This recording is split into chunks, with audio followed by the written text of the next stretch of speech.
श्री हरिवंश महाराज जी।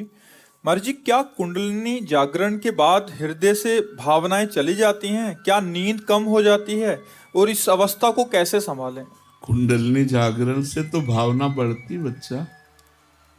भागवतिक शक्ति, कुंडलिनी क्या है? एक भागवतिक शक्ति है। जो जागृत होती तो उसमें दिव्यता होती, तेजस्विता होती, ज्ञान विज्ञान की स्फुरणाएं होती, भाव की धाराएं। तो अच्छा, नींद कम होना ये भागवतिक क्षेत्र में स्वाभाविक है। चाहे वो भक्ति से चलो, चाहे ज्ञान से चलो, चाहे योग से चलो, किसी भी मार्ग में चलो, भागवतिक मार्ग में नींद कम की जाती है। अगर स्वतः कम नहीं होती तो इसे कम किया जाता है। फालतू में समय सोने में नहीं बर्बाद किया जाता। 4 घंटे बहुत से बहुत, 5 घंटे, 3 घंटे, जितना संभाल पाओ। भोजन, बोलना और नींद, पहला साधक इन तीनों पर कंट्रोल करता है। रसेंद्री कंट्रोल में हुई तो जनेंद्री कंट्रोल में हो जाए। तो भोजन तो जनेंद्री भी कंट्रोल में हो गई। वाकेंद्री, बोलना, इससे भारी अपराध बनते हैं, वाणी से हम ज़्यादा अपराध बनते हैं। सुनना, बहुत प्रपंच नहीं सुनना चाहिए। तो इसमें नींद पर काबू करना तो हर साधक का कार्य है। और जब आगे चलकर स्वतः नींद खत्म हो जाती है, धीरे धीरे वो सत्वगुण बना रहता है, तो निद्रा, आलस्य, प्रमाद की कोई गुंजाइश नहीं रहती, जो भगवत चिंतन परायण रहता है। लेकिन ये बात कि कुंडलिनी जागरण होने पर भाव खत्म होने लगते हैं, ऐसा तो मुझे नहीं लगता है। हम कुंडलिनी जागरण से तो और दिव्य भावों का स्फुरण होता है। जैसे सूर्य प्रकाशित होता है तो अंधकार का नाश होता है, ऐसे वो दिव्य शक्ति जैसे जैसे जागृत होती, वैसे वैसे भगवदाकार, ब्रह्माकार वृत्ति बनने लगती है। तो आप जागरण कर रहे हैं क्या कुंडलिनी? अच्छा, कई घंटे सिद्धासन में बैठते हैं? पौना घंटा।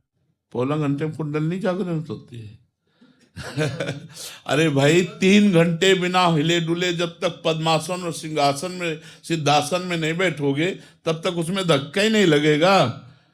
और प्राणायाम कितना करते हैं? प्राणायाम आधा घंटा। कैसा, रेचक, कुंभक, पूरक? नहीं। फिर नहीं महाराज जी, आपने लिखा है कि कुंडलिनी की बात की अवस्था को अभी कैसे संभाल। काहे को मजाक, अभी कुंडलिनी जागरण की तुम बात कर रहे हो, अभी उसमें धक्का नहीं लगा यार। एक बार जो उसमें धक्का लगा ना तो महाराज जी, आपने एक बार बताया था कि पूरा उछल उछल के। अरे भैया, 6 घंटा एक आसन पर, 6 घंटे एक आसन पर, हिलना नहीं, डुलना नहीं। और भगवदाकार वृत्ति, मंत्राकार वृत्ति, ऐसे को 90 प्राणायाम, रेचक, पूरक, कुंभक।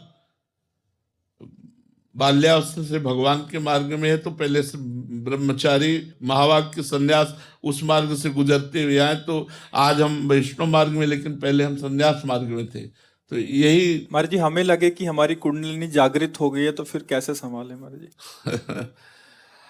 भैया, जब कुंडलिनी जागृत होती है ना, तो संभालने की शक्ति उसी में विराजमान है।